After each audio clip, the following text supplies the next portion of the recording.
Today we're on the road in our territory. We're in the community of Kanakabar First Nation, and I'd like to give them thanks for allowing us to be here. As you can see, they're investing in a lot of power. They got solar energy here and runs the river power. They're also investing in the land with the beautiful gardens we have here, but most of all, they're investing in their people.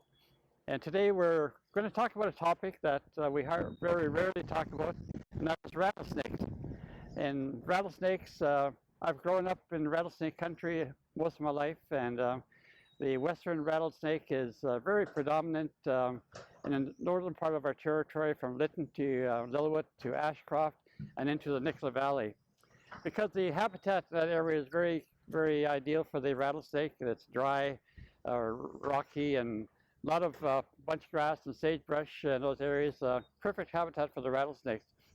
As I was saying, I grew up in rattlesnake country just north of Lytton, and when I was young, we used to play with rattlesnakes. We never had any use for rattlesnakes, but we used it as a sport for a number of our kids my age were about 12 or 13 years old, and we would line up in a line and walk across the field, specifically hunting for rattlesnakes just to see what the snake would do.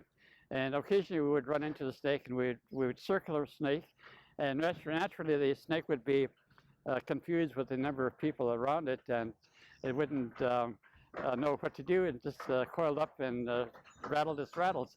But rattlesnakes are not very aggressive. They're not aggressive at all. They'll only bite you if you disturb them by surprise. They'll give you a warning if you come into their territory, which is really, because it's good to have a stick with you if you're on a hiking trail in those areas between Lytton and Spencer's Bridge, especially in Lillooet area, because the rattlesnakes will be hiding under rocks, or else they'll be sunning on top of warm rocks in the heat of the day.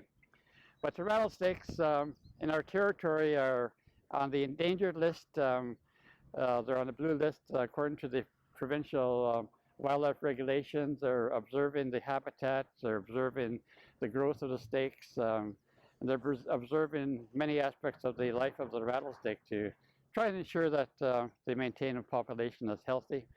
As Tuckkwiowhum people, we have a lot of respect for the rattlesnake.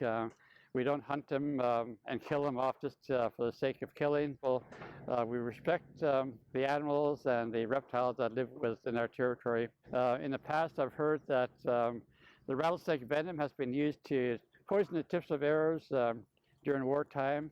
For example, in the Canadian War of 1858, during the Gold Rush era, I've known people to, when they come across a dead rattlesnake, they would skin it and use the rattlesnake skin as a hatband. But those are the stories that we had.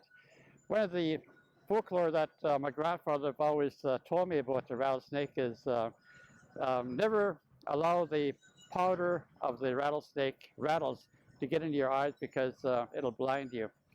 And I've learned that when I was very young, because my grandfather knew that we were looking for rattlesnakes from time to time just to have some fun. But in a serious point, rattlesnakes are here. We respect them, and we hope that they live a good long life and their populations increase in the future. So with that, I'd like to say that to all my relations, and if you come to Tuckkwiowhum Village, we can share those type of stories with you.